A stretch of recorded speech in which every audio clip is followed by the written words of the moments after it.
video, we're going to do what I call the poor man's popper. So this is a pattern I created a number of years ago because I was poor and couldn't afford popper heads. But it's a way that you can kind of custom build off of something really, really inexpensive and tie a good popper for some summer bass fishing. Before we get started, make sure you subscribe to the channel. We hope you guys have enjoyed the videos that we've come out with lately. We've got some fishing videos, instructional videos, and some fly tying stuff too. Let us know in any of the comments of anything else that you want us to do here in the future. So today, we're tying on a saltwater hook. You can tie on any sort of long shank hook. I like these ones. This is our O'Shaughnessy hook because it's got a little bit more of a wider gap to take the foam. So one of the first things that I actually do is we've got 3 different colors of sheet foam here. And I actually just cut a strip of red as my base. And all you're going to do with this is cut a long strip, and then you're going to tie it in. So this, you're going to form kind of a cone shape here, and then we're going to take your other pieces of foam later and fully build the popper out. So I like red because when I'm finished, this is actually going to be seen from where the eye of the hook is, and it'll look like, I don't know, a red mouth or something. So I don't tie it all the way back to the hook bend because when you overlap some of your other foam, it kind of bulks up the back and clogs up the hook bend here.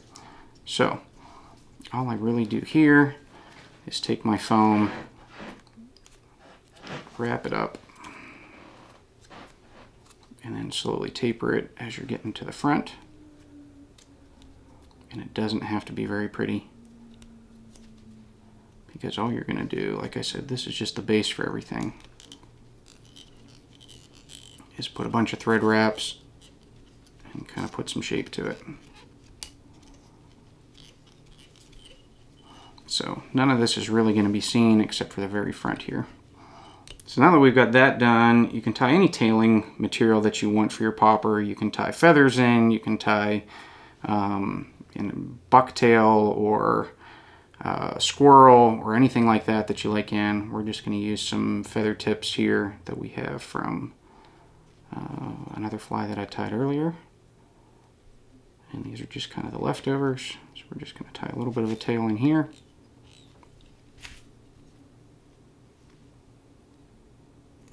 This is going to be very multicolored by the time we're done. If you want to add some flash, you can as well. 2 or 3 strands is good. Tie it in on both sides.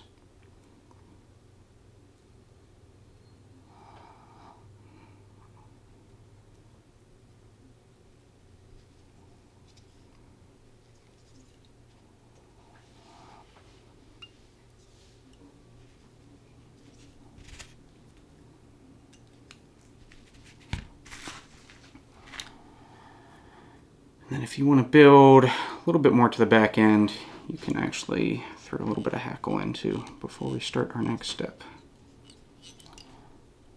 Just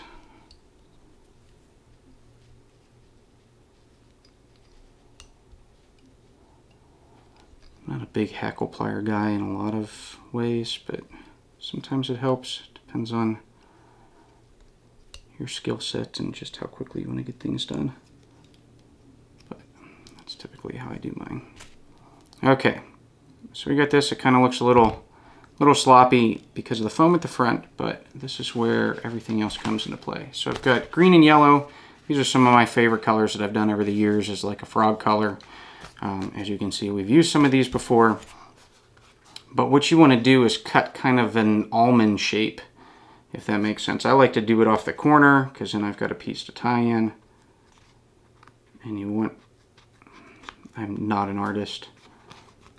You want to measure where the tip is all the way up to where the eye of the hook is, and you're going to cut out a shape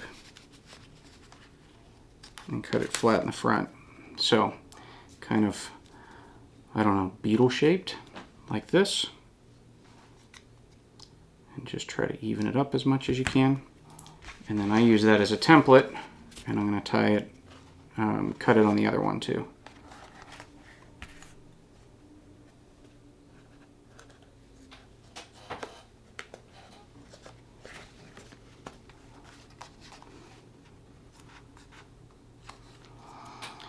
So if you've ever tied any sort of foam flies like an extended body or any sort of grasshopper, what we're going to do is tie some segments into this. So I like to tie, it doesn't matter what color you like on the top and what color you like on the bottom, but I like pointing backwards because then it eliminates your thread wraps. And this one underneath is the one that always kind of gets you if you don't break your thread. So all we're going to do is advance our thread a little bit, and then we're going to pull these two over top of each other. And I'm using the orange thread so you guys can see it a little bit better. And you're going to tie in your segment. So just throw 1 or 2 thread wraps in there. And then just like everything else before, if you've done extended bodies, you're going to pull everything back, advance your thread a little bit, rinse and repeat. So I like to just try to keep my segments about the same size.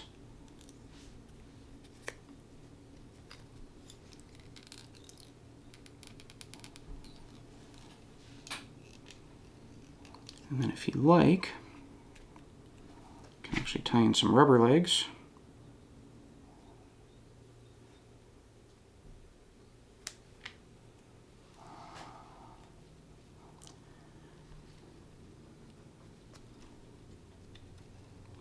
This one more up.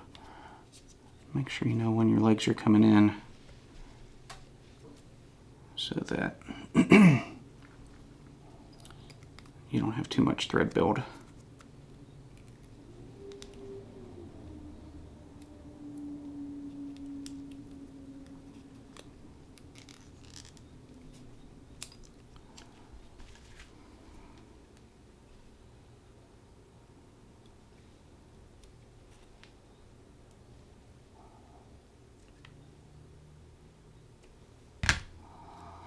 Do the same thing on the other side.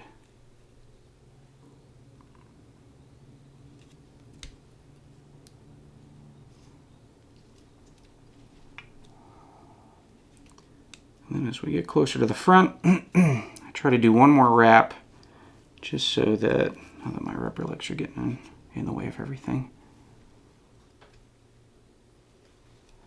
So we kind of close the popper.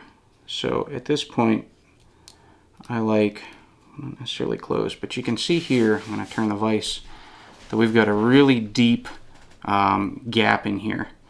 And you can adjust how much depth is in there, and these things can really chug a lot of water. So you can see the red that's a little bit in there, that's just for me. I think it's fun to have that. But you can see that we've basically built an entire popper head here. And we're going to finish it off, and then I actually like to kind of hide the hook eye in there, that you can pull this back and tie it in. Just my thread wrap there. And then when you're done, all we're going to do is get your whip finisher of choice.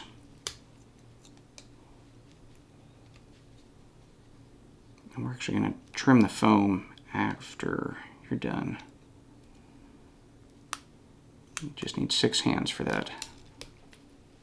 Throw a little bit of head cement or glue on the inside there if you want.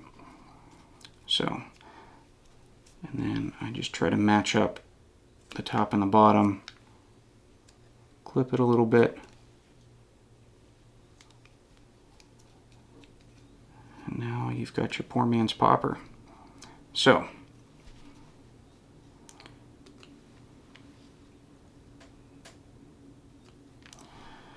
with this you can adjust all the colors, you can adjust the materials on the back, but when you look at the front end of it, and you can adjust how much lip is on here too, you can tie it really tight, or you can leave a little bit of a gap there. But you know, we've got some popper heads in the shop, and I think they're like $8, and you can get 3 or 4 of them in some of the packs. So you're paying $1 or $2 per popper head. And we've got something like this. This is like 10 cents worth of foam and a little bit of extra material here to really throw together a really nice fly for next to nothing. You can pause it.